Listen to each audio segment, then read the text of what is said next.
Mga kababayan, ngayong araw po ng Miyerkules, October 23 na po, 2024, meron po tayong pinaka-latest na update sa bagyong Christine po na ating minomonitor. Pero bago ho natin yan ipagpatuloy, baka naman po pwede kayong mag-like at mag-subscribe sa ating channel and pahit na rin po ng notification bell dahil importante pong malaman natin ang lagay po at kondisyon ng panahon, especially po yung direction po na tinatahak nito nga pong si Bagyong Christine. So mga kaibigan, ngayong araw po ay patuloy pong lumalakas ito pong si Bagyong Christine. At ngayon po ay isa na nga po siyang ganap na tropical storm. Ang kanya pong lokasyon mga kaibigan ngayon, ito po yung mga lugar na dadaanan niya. I-explain ko po sa inyo ng maayos para mapaghandaan po natin dahil napakalaki po talaga ng sako po ng extension or ng trap po nitong si Bagyong Christine at yung mga lugar po na kanyang tatamaan. So makinig po tayong mabuti. Ang ngayong araw po mga kaibigan, may estimated na pong layo itong si Bagyong Christine na 180 kilometers dito po sa may bandang east of Casiguran, Aurora. Meron na po siyang lakas ng hangin ngayon na 95 kilometers per hour. May bugso pong pumapalo sa 110 kilometers per hour. Pa-westward po ang kilos, medyo bumagal po siya ngayon, nasa 15 kilometers per hour. Kung titignan nyo mga kaibigan, yung direction po nito nga pong si Bagyong Christine within the next 48 hours, ito po ay sa araw naman po ng Huwebes, October 24, dito naman po siya sa vicinity po ng Isabela. Kaya nga po yung Isabela mga kaibigan, hinihingi po natin ng panalangin na maging safe po yung mga kababayan natin dyan dahil malaking pinsala po talaga at epekto yung maibibigay nitong si Bagyong Christine. Isa na po siyang severe tropical storm, pagpatak nga po ng 48 hours, October 24 na po yon. So meron na siyang lakas na 100 kilometers per hour, may bugso na pumapalo sa 120 kilometers per hour. So yung mga ganyang lakas ng hangin mga kaibigan, nasa storm signal number 4 na po yan na category. Medyo delikado na po yan, so mas maganda yung mga kababayan po natin doon ay mag-ingat po sa kondisyon po ng lakas ng hangin dyan sa mga lugar po na yan. At yung mga lugar din po na yan na aking binanggit ay wala rin pong pasok, all levels po dahil po sa lakas ng banta nga po nito nga pong si Bagyong Christine. So ngayon mga kaibigan, apektado rin po ng storm signal number 1, dito po sa Luzon, malawak pong apektado mga kaibigan. Explain ko po sa inyo, paliwanag ko po sa inyo, malawak po ito, dito po sa area ng Luzon, sa Catanduanes, eastern portion po ng Camarines Norte, malawak po yung nasasakop niya. Basta yung eastern portion po ng Camarines Norte, apektado po yan ng storm signal number 2, Kasama rin po dyan ang eastern portion po ng Sorsogon. So mas maganda yung mga lugar po na yan kapag ganitong season na talagang mabagyo, wag po tayong labas na labas. Yung storm signal number 2 ng mga lugar na aking nabanggit ay wala rin pong pasok. Automatic po yan mga kaibigan. Kapag meron tayong signal number 1 hanggang signal number 2, meron na po yung suspension or cancellation po ng klase. So mas maganda makipag-ugnayan tayo sa ating mga LGU para po sa mga karagdagang impormasyon. Samantalang mga kaibigan, ang Visayas area naman, northern portion po ng Northern Samar ay apektado rin po ng signal number 2. Marawak po yan mga kaibigan yung mga lugar na apektado. Nakataas din po ang storm signal number 1 sa ilang bahagi ng Ilocos Norte, Ilocos Sur, La Union, Pangasinan, Apayao, Kalinga, Abra, Mountain Province, Ifugao, Benguet, Cagayan, kasama na po dyan ng Babuyan Island, Isabela, Quirino, Nueva Vizcaya, Aurora, Nueva Ecija, at ito pong lugar ng Tarlac, Zambales, Bataan, Pampanga, Bulacan, Metro Manila, Cavite, Laguna, Batangas, Rizal, Quezon, kasama po dyan ng Pulilo Island, Occidental Mindoro, Lubang Island, Oriental Mindoro, Masbate, kasama po ang Ticao at Burias Island. So posible po yung maitaas ito mga kaibigan sa storm signal number 3, depende po kung lalakas pa yung hangin. Dahil as of now, alam naman natin, pag storm signal number 1, medyo mahina lamang ang hangin nito, nasa 39 to 61 kilometers per hour. Posible pang lumakas yan at didepende po sa lagay ng kondisyon. At ang storm signal number 2 naman, mayroon pong lakas ng hangin na 62 to 88 kilometers per hour, no? Mas malakas po mga kaibigan. So hindi man ganun kasing lakas ng mga ibang area ngayon ang tinatamaan, especially dito sa may Central Luzon, medyo delikado pa rin po at dapat pa rin po tayong mag-ingat.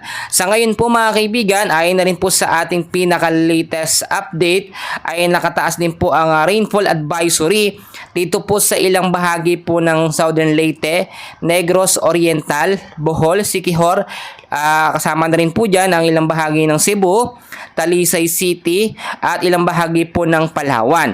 Yung mga pag-uulan po dyan, posible pong tumagal yan ng pinakamalakas po, no? 2 oras hanggang 3 oras. Especially po yung mga nearby areas na apektado. So mas maganda yung mga lugar po na apektado na yan ay mas maging handa, mag-ingat po tayo. Ipapakita ko sa inyo mga kaibigan yung lugar po ng Camarines Norte na talaga namang grabe po yung inaabot nila na pagbabaha dahil nga po sa malakas at patuloy po na pag-uulan doon po sa area nila. Eto mga kaibigan yung sample video or yung video na nakuhana, no, ng ating U-Scooper. Nakita nyo naman Camarines Norte kasama po yung Bicol Region na area. Dito po banda yan, no? Dulot po yan ng bagyong Christine. Malawakan po, kahit po yung matataas na lugar, talaga nakita natin iba po yung pagdaloy ng katubigan dahil nga po sa walang tigil po na pag-uulan sa mga area po na yan. So mga kaibigan, ngayong araw din po, no, ay wala rin pong pasok, no, dito po sa Metro Manila. Ito, makinig po kayo para hindi na po natin uulitin. Sa Metro Manila, cancellation po ng klase o suspension po ng classes o levels po, public at private sa area po ng Mandaluyong, Marikina, Pasig, San Juan, Taguig, Parañaque, Malabon, Las Piñas, Muntinlupa, Quezon City, Pasay at Pateros, no? O levels yan mga kaibigan dahil nga po yan sa banta nito nga pong si Bagyong Christine. So mga kaibigan, meron din tayong ilalabas dito na mga hotline numbers kung saan pwede po kayong tumawag, no, mga emergency na kailangan natin, emergency hotlines kapag ka nagkaroon ng problema, kapag ka kailangan po ninyo ng rescue. Ito po yung mga number na pwede nating tawagan, especially po sa area po yan ng Camarines Norte mga kaibigan. At sa ibang mga lugar naman, sa LGU natin makipag-ugnayan kayo dahil nga ngayon dapat mas maging handa po tayo. Medyo delikado talaga ang sitwasyon dahil ang ilang bahagi ng ating bansa nagtaas na, no, ng state of calamity, which is talagang medyo delikado yung lugar nila dahil sa banta nga po ni Bagyong Christine. Malawak po kasi yung nasasakop ni Bagyong Christine mga kaibigan. Kaya yung iba nalilito kung saan daw po pa talaga ang pinaka-main na landfall po nitong si Bagyong Christine. Apektado po kasi mga kaibigan ng area ng Calabarzon, ang Central Luzon, ang Metro Manila. Matatamaan po yan dahil lugar din po yan ng Luzon mga kaibigan. Cagayan, Isabela, mga lugar po yan na posibleng tamaan po once na maglandfall na. Eto nga pong si Bagyong Christine dito sa may bandang Central Luzon. So ipapakita ko sa inyo mga kaibigan, mga kababayan, yung mga lugar po na posibleng daanan nga po, no, nitong si Bagyong Christine para alam po natin yung mga direksyon na kanyang dadaanan.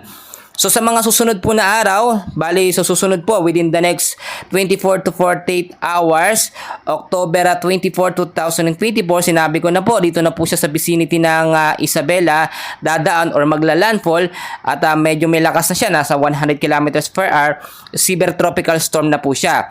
Pagpatak naman po ng alas 2 ng hapon, no, na October 24, bali nandito na rin po siya over the coastal water po at Bulinaw, Pangasinan po, no, ibig sabihin Bulinaw, Pangasinan, medyo hihina siya ng konti sa 95 kilometers per hour, pero still severe tropical storm pa rin po siya.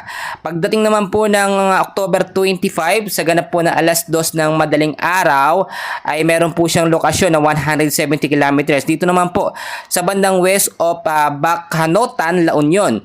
At nasa 100 kilometers per hour pa rin ang kanyang lakas ng hangin.